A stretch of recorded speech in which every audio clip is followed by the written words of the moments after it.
Zelenskyy is sounding the alarm, and what he's revealing about Putin's real intentions could change everything. While the world prepares for a historic Trump-Putin summit in Alaska this Friday, Ukraine's president is warning that Russia isn't preparing for peace at all. Поки що немає. Навпаки, вони переміщують свої війська та сили таким чином, щоб розпочати нові наступальні операції. Якщо хтось готується до миру, він цього не робить. Instead, Putin is readying his forces for new offensive operations, even as he sits down for talks with Donald Trump. This isn't just another diplomatic warning, it's intelligence straight from Ukraine's military commanders that suggests Putin plans to use the Alaska meeting as cover for his next move. So what exactly is Zelenskyy seeing that has him so concerned? And why does he believe this summit could be playing right into Putin's hands? The story begins with what should have been a breakthrough moment. After months of escalating tensions and Trump's ultimatums, Putin finally agreed to meet with the American president. The location, Alaska. The date, Friday, August 15th. And if it's a fair deal, I'll reveal it to the European Union leaders and to the NATO leaders and also to President Zelenskyy. I think out of respect, I'll call him first. And then I'll call them after. And I may say, lots of luck, keep fighting. Or I may say, we can make a deal. The stakes couldn't be higher, potentially ending the largest war in Europe since World War II.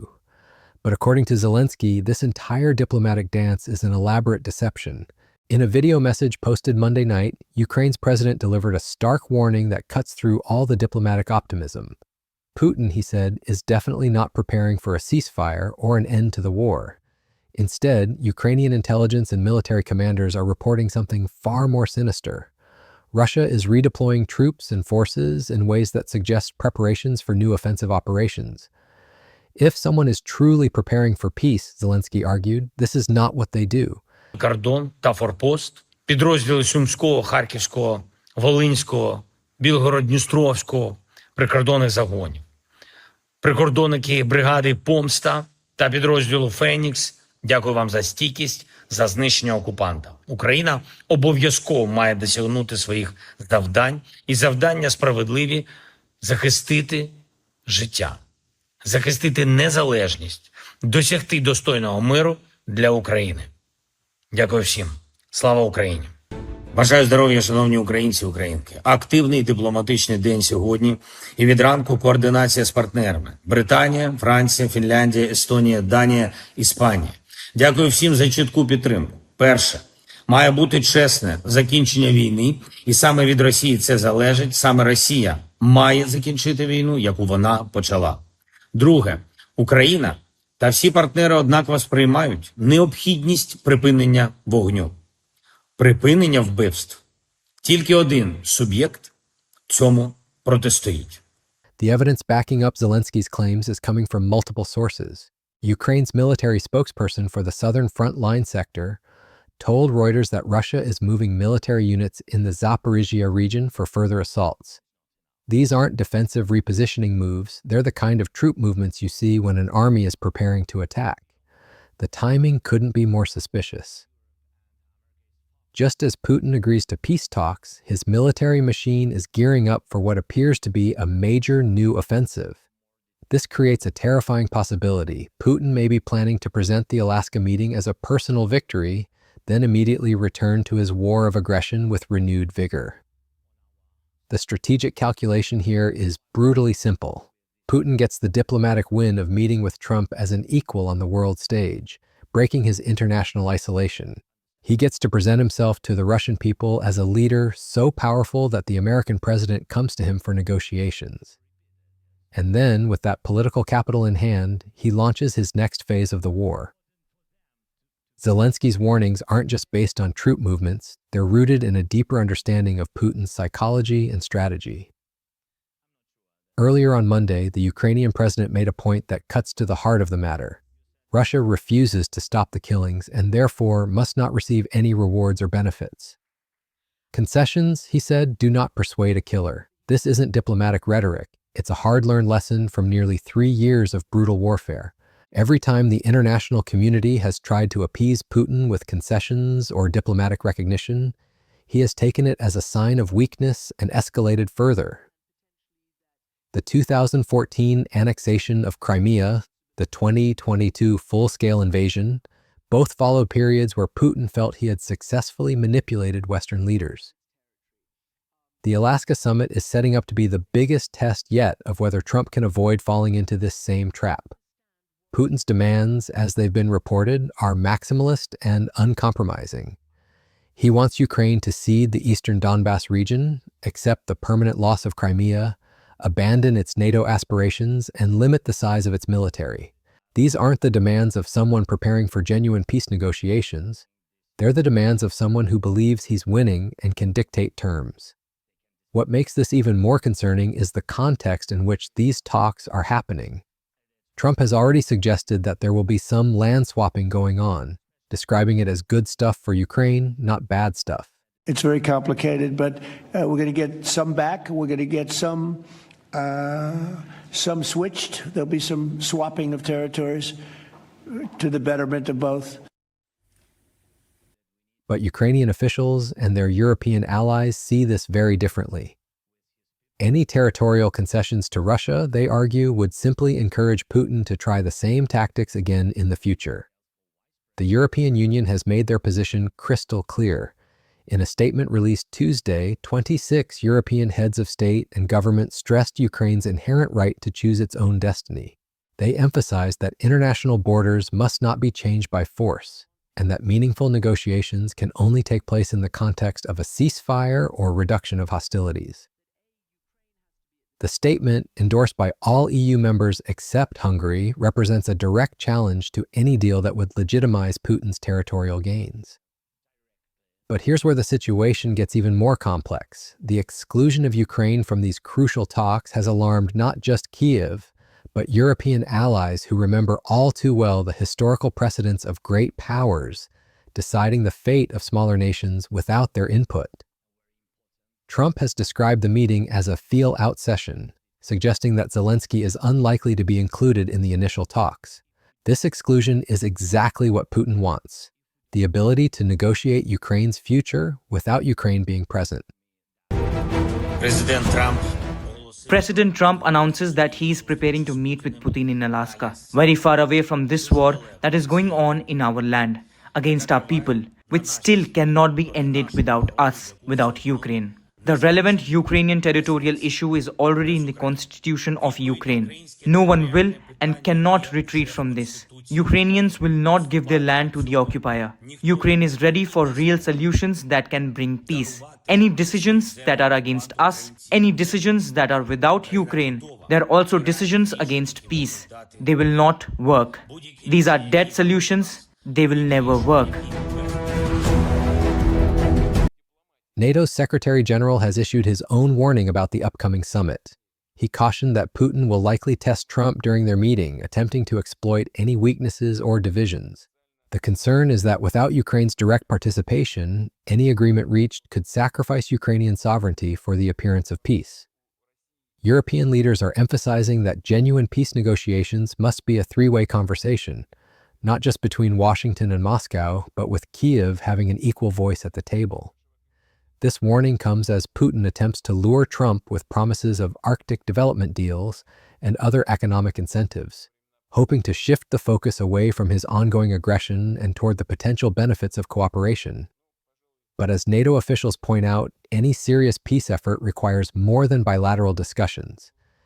It requires the direct involvement of the nation whose future is being decided, and a clear commitment from Russia to end hostilities before any territorial discussions can begin. The fear is that Putin will use his meeting with Trump to create the illusion of progress, buying time to strengthen his military position while the world is still processing what happened in Alaska. Well, listen to more of what he said. If Putin is serious, and Putin then has to commit to sit down with Zelensky. He cannot do this through President Trump. In the end, it has to be, as President Trump has stated himself, a three-way conversation at least with the Europeans heavily involved. Zelenskyy finds himself in an impossible position. He cannot appear to be torpedoing what is clearly a Trump initiative, especially after the catastrophic fallout from their February meeting at the White House. get involved. He wants to get involved. I believe he wants to get it over with. Now, I've said that a few times, and I've been disappointed because I'd have like a great call with him, and then missiles would be lobbed into Kiev or some other place, and you'd have 60 people laying on a road dying. The money that's been spent and the death is incredible. It's the worst thing that's happened, by far the worst that's happened since World War II. So I'm going in to speak to Vladimir Putin, and I'm going to be telling him, you got to end this war, you got to end it. And he wasn't going to mess with me. This war would have never happened. You know, we had a discussion about it one time, and we never had that discussion again. Would have never happened.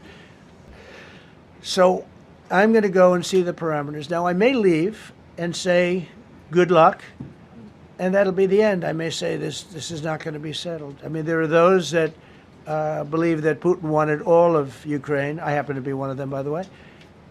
I think if it weren't for me, he would not be even talking to anybody else right now. But I'm going to meet with him. We're going to see what the parameters are. I'm then going to call up President Zelenskyy and the European leaders right after the meeting, yeah. And I'm going to tell them what kind of a deal. I'm not going to make a deal. It's not up to me to make a deal. That confrontational encounter, where Trump and Vice President Vance aggressively challenged Zelenskyy over gratitude and blamed Ukraine for the war's continuation, damaged the relationship so severely that Ukrainian officials are still working to repair it. The Ukrainian president has spent months carefully rebuilding his relationship with Trump, and now he has to walk the tightrope of supporting peace efforts while warning against Putin's deception. This diplomatic balancing act is made even more difficult by the fact that Ukraine won't even have a seat at the table in Alaska. The absence of Ukrainian representation from these crucial talks represents more than just a diplomatic slight. It's a fundamental challenge to the principle that nations should have a say in their own future. The strategic implications of the Alaska summit extend far beyond the immediate question of Ukraine's territorial integrity. Putin's goal isn't just to gain recognition of his conquered territories, it's to break the Western alliance's unity and resolve. By getting Trump to meet with him as an equal, Putin scores a major diplomatic victory that he can use to argue that Russia remains a great power that cannot be isolated or ignored. If he can then convince Trump to pressure Ukraine into territorial concessions, he achieves an even greater prize: proof that American resolve is limited and that persistence in aggression eventually pays off. This would send a chilling message to every other potential aggressor around the world. The timing of Russia's military movements, as reported by Ukrainian intelligence, suggests that Putin may be planning to have his cake and eat it too. Get the diplomatic recognition and legitimacy that comes from the summit, then immediately demonstrate that he never had any intention of stopping his war of conquest. It's a strategy that plays to Putin's strengths, his willingness to lie boldly and his calculation that Western leaders will always prefer the illusion of diplomatic progress to the hard work of sustained resistance. Ukrainian military officials are reporting specific concerning developments. Russia is not just moving troops, they're repositioning forces in ways that suggest preparation for coordinated offensive operations across multiple fronts. The movements in Zaporizhia region are particularly worrying because they could be preparation for a push toward critical infrastructure or an attempt to cut off Ukrainian supply lines. These aren't the actions of a military preparing to stand down. They're the preparations of a force getting ready to strike. The psychological warfare aspect of Putin's strategy cannot be overlooked. By agreeing to the summit at the last minute, he creates the impression that diplomacy is working and that he's genuinely interested in peace. This makes it harder for Ukraine's allies to maintain their support for military aid and sanctions when it appears that a negotiated solution is within reach. It's a classic Putin tactic. Use the promise of negotiations to weaken your opponent's resolve while continuing to prepare for military action. Zelensky's intelligence services are clearly seeing through this deception, but the question is whether Trump and his administration will heed these warnings or will be seduced by the prospect of a quick diplomatic victory. The Ukrainian president's warning about Putin presenting the meeting as a personal victory and then continuing to act exactly as before is particularly prescient. This is precisely what happened after the 2018 Trump-Putin summit in Helsinki, where Putin successfully created the impression of productive dialogue while continuing his aggressive policies unchanged. lower than all those other issues, which is 80, 90% with Republican voters. Yeah, some of it is the clip you played leading into this of I can solve this in 24 hours. Obviously, it's a lot more complicated than that. The thing for me, Manu, and you appreciate this as well, is watching Congress just being completely sidelined by all of this. Even as they're pushing sanctions. Even as they're pushing sanctions, that got put on the back burner. They left for recess without handling this. The president has effectively been able to make this a one-on-one deal, but this is really the president going, making a deal, Congress really sitting back, and we'll see whatever comes out of this. Will this be the opportunity for Congress to step in if they dislike what comes out of this? I'm skeptical of that because they haven't stepped in at all. But the degree to which the legislative branch has now become basically ancillary in every domain, but in this one has been quite remarkable. Especially since, there were 80 plus co-sponsors on this bill that would impose 500% sanctions, secondary sanctions on people who purchase Russian energy. Trump has suggested much less. He was going to do that on Friday. He decided not to move ahead because of this meeting. The difference this time is that the stakes are immeasurably higher. We're not talking about election interference or diplomatic protests. We're talking about the largest war in Europe since 1945 and the potential reshaping of the entire international order. If Putin succeeds in using the Alaska summit to legitimize his territorial conquests while preparing for new offensives, it would represent a catastrophic failure of Western diplomacy and a green light for authoritarians everywhere. The European response has been swift and unified.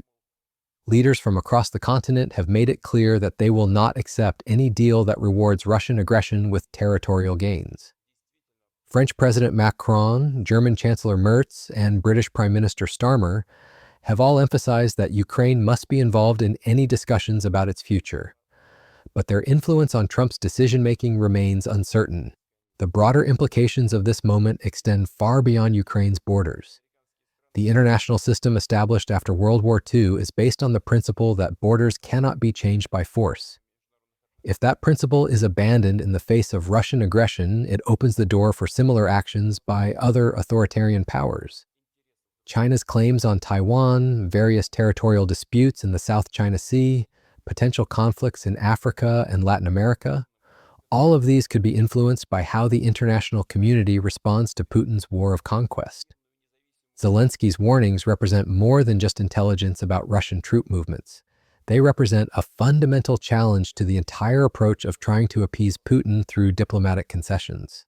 The Ukrainian president has seen firsthand what happens when Putin is given what he wants. He simply demands more. The 2014 annexation of Crimea was supposed to be the end of Russian territorial ambitions in Ukraine. The Minsk agreements were supposed to create a framework for peaceful resolution of the conflict in Donbass. Every time, Putin has used these agreements as cover for further aggression. As we approach Friday's summit in Alaska, the world watches to see whether Trump will heed Zelensky's warnings or will fall into Putin's carefully laid trap. The Ukrainian president's message is clear. Putin is not preparing for peace, he's preparing for war.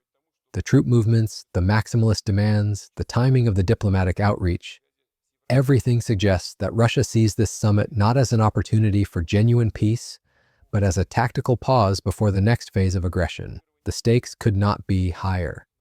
If Zelensky is right, and Putin is indeed planning to use the Alaska summit as cover for new offensive operations, then the international community is about to face one of its greatest tests since the end of the Cold War. The response to Putin's next moves will determine not just the fate of Ukraine, but the future of the international order itself. Whether world leaders will listen to Zelensky's warnings or be seduced by Putin's diplomatic theater remains to be seen.